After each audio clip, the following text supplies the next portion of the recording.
Mina olen Erlend, fotograaf Erlend.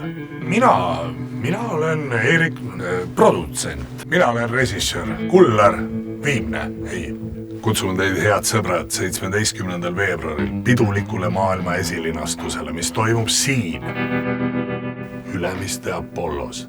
18:00 avame uksed ja seal on fotosein, kus siis minu asemel pildistab teid Kalev Lilleorg. Kell 19:00 avasõnad ja loomulikult filmi vaatamine.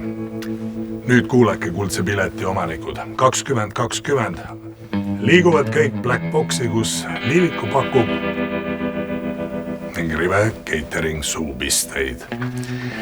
Muusikat mängib kuulus raadioäär Rauno Märks ja muidugi lisaks esineb Laura Prits.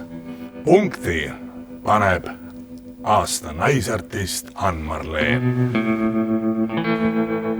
Kus saada kuldsed piletid või anda filmile toetust, see on tegelikult väga lihtne. Lihtsalt kliki all olevat linki ja vali endale meelepärane toetus. Minge nüüd Hooandjasse ja minge võtke oma kuldne pilet välja. Igal juhul tänud ja kohtumiseni kinos. Millal see oli? 17. veebruar, Ülemiste Apollos. Mis seal nii keerulist on?